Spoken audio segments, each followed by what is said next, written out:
It's a time where some adults convince children that a man with a beard has been watching them and judging their behaviour.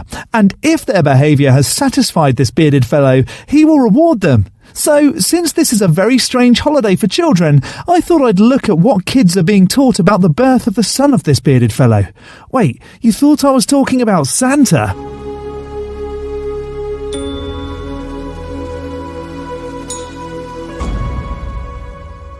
Hello, I'm the Skeptic. I watch videos on YouTube that make extraordinary claims, whether that's flat earth or strange conspiracies, but mostly the claim that a god is real, and then explain why I can't accept their position.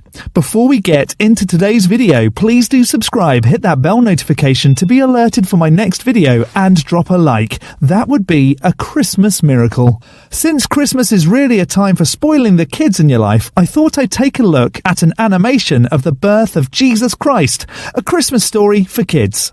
While some folks think that Mary cheated on Joseph and came up with this elaborate story, others genuinely do believe that all this is true. And using a child-friendly animation to teach younglings all this, I'm not sure how I feel about that. But let's take a look.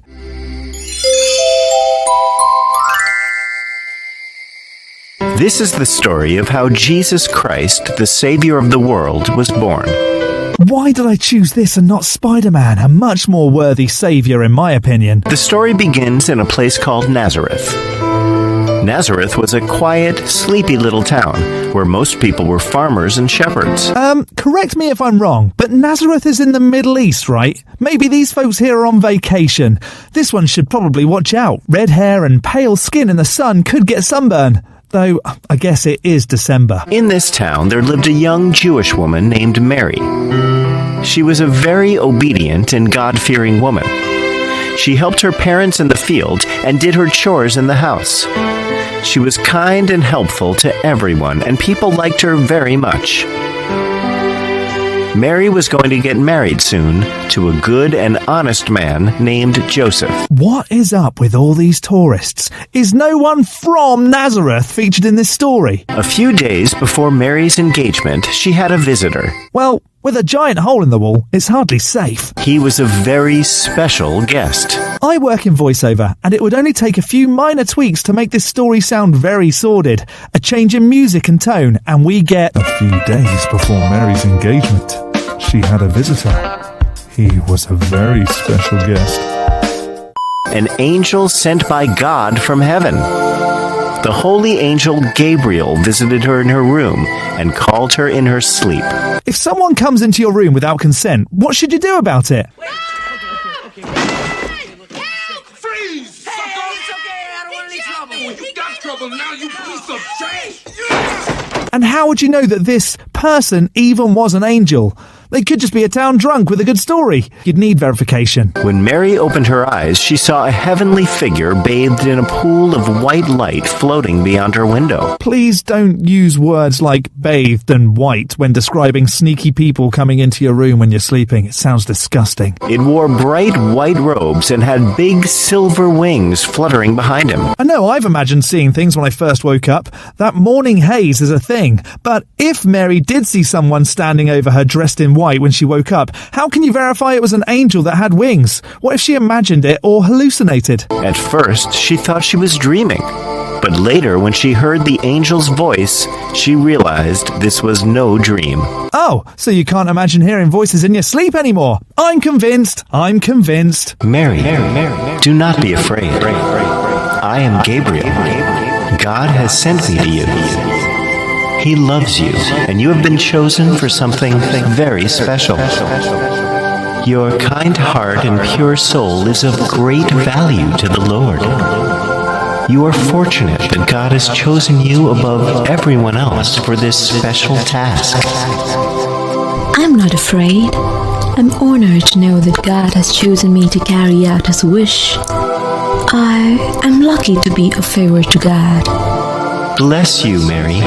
God is pleased with you. I have come to tell you that soon you will have a son. He will be a great king one day, and he will be loved by everyone. I mean, as chat-up lines go, that's terrible. And let's not forget that Gabriel was chatting up someone under 18, in fact, under 16, someone who was apparently just vacationing in Nazareth. He will be called the Son of God.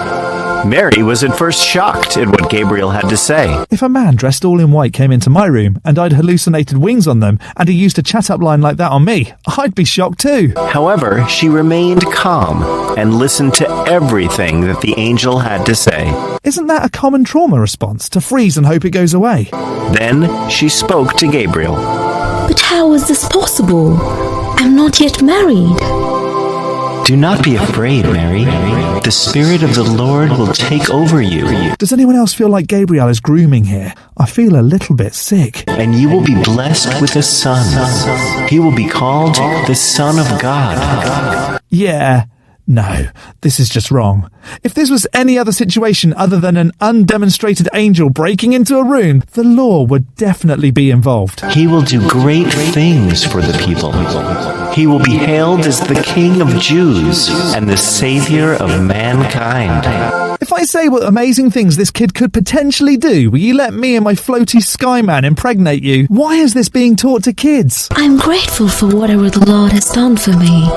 I'm happy to have his wish come true through me. The Lord is with you, Mary.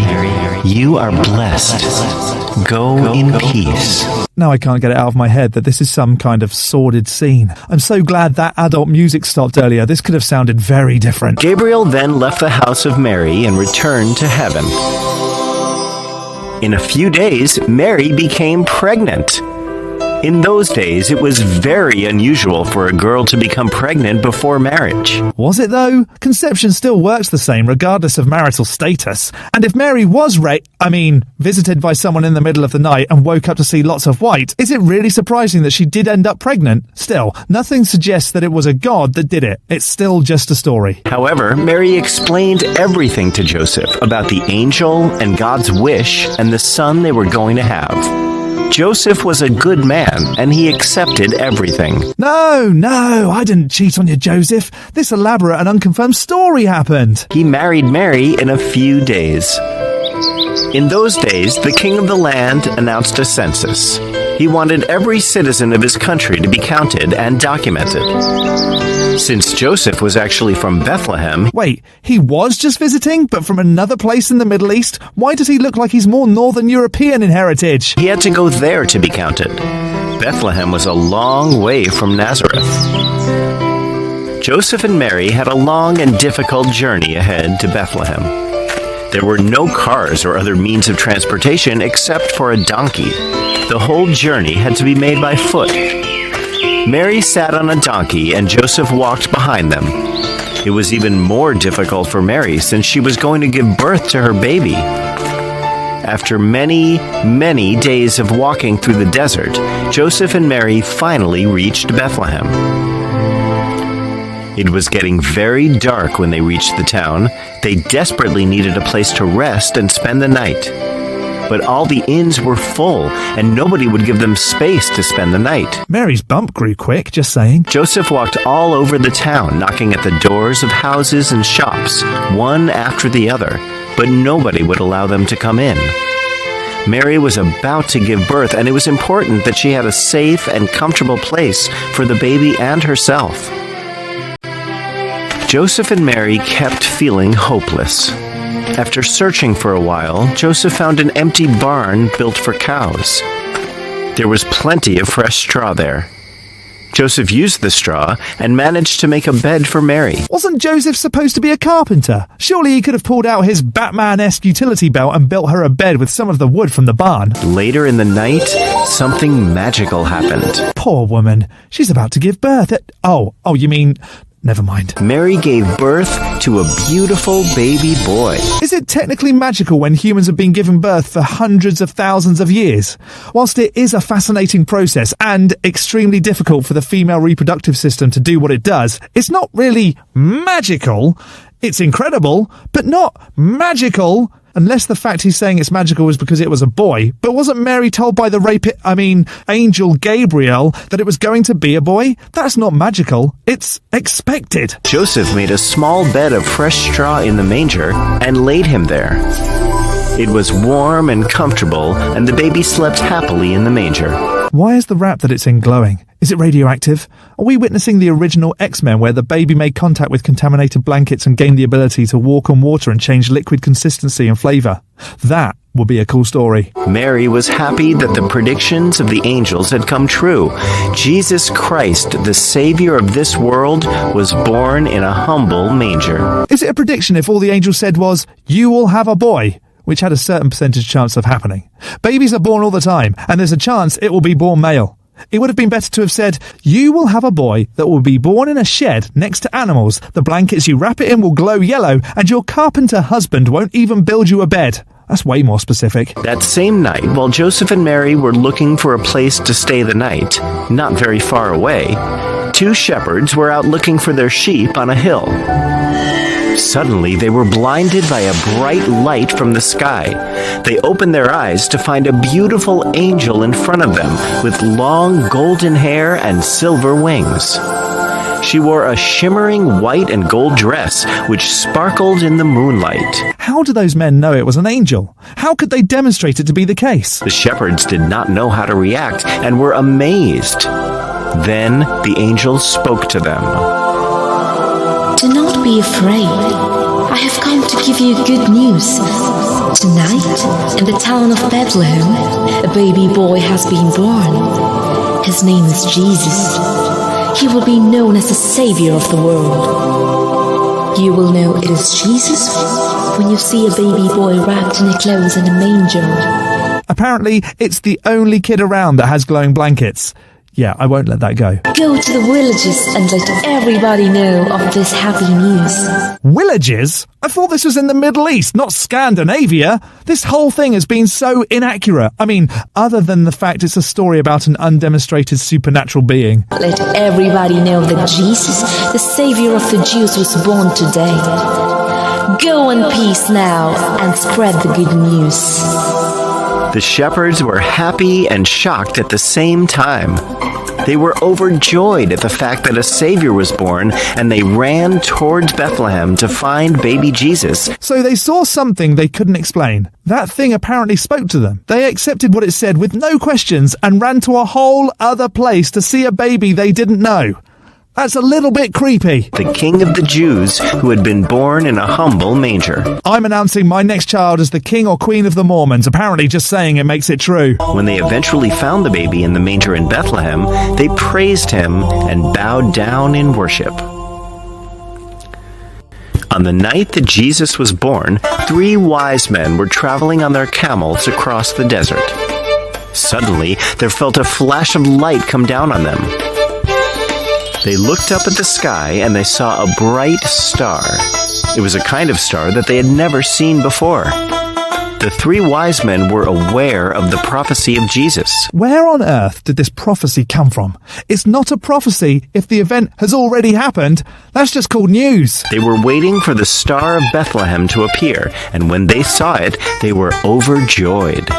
It meant that the Savior of the world and the King of the Jews was born. That's a massive leap.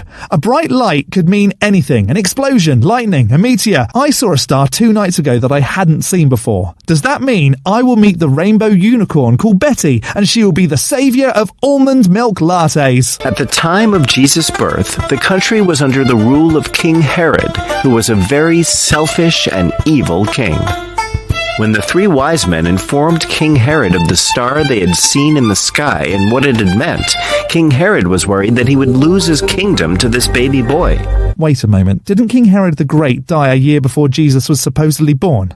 I know that's up for debate, but some historians suggest it is the case, that he died in 5 BC. There are some reports that he died in 4 BC, which is when Jesus was supposedly born, 4 years before BC, which makes no sense. And some say that Herod died in 1 BC, 1 year before Christ, but actually 3 years after Christ. This is why I use BCE before the Common Era and the year 2021 of the Common Era. That way you don't have to subscribe to such nonsense. He told the wise men to find the baby Jesus and let him know where the baby was. Although the king informed the wise men that he wanted to find the baby so he could go and worship him, Herod was actually plotting to kill the child. And this cuts out that Herod supposedly killed all the babies or baby boys in the land to try and find Jesus, something that historians agree never actually happened. He feared that Jesus would grow up to overpower him someday. The three wise men followed the star for several days and found baby Jesus in the manger. They were surprised to find the future king of Jews lying in a barn. They found the barn in which Jesus was born a few days after he was born, and may have questioned why Joseph had been sitting around for a few days, not building beds with his carpentry skills. I mean, I would have. Finally, the star stopped right over the manger. They smiled at Mary and bowed down in reverence to the new baby. They had brought gifts of gold, frankincense, and myrrh for the baby. These were very valuable gifts and only given to kings. It was highly unusual for anybody to give these precious things to a newborn baby. Just because the baby received gifts like this doesn't demonstrate that it actually was a king. These gullible folks may have just assumed that a glowing light was offering the truth. However, this was no ordinary baby, and the wise men fully understood the purpose of Jesus' birth. And so, now you know the story of Christmas and how the mighty Savior of the world started his journey on earth. The story shows us that great things can have small and humble beginnings. To me, it just tells us that folks will believe anything. It's a fun story, but there are, in my opinion, better kids' stories out there. Just get a subscription to some streaming services and you'll see.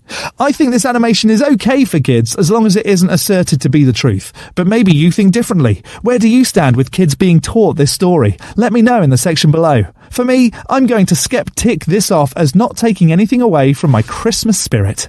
Don't forget to hit the like button and subscribe if you haven't already. From me, the Skeptic, stay safe, keep thinking logically and ask questions. Skepticism is the first step towards truth. See you next Saturday.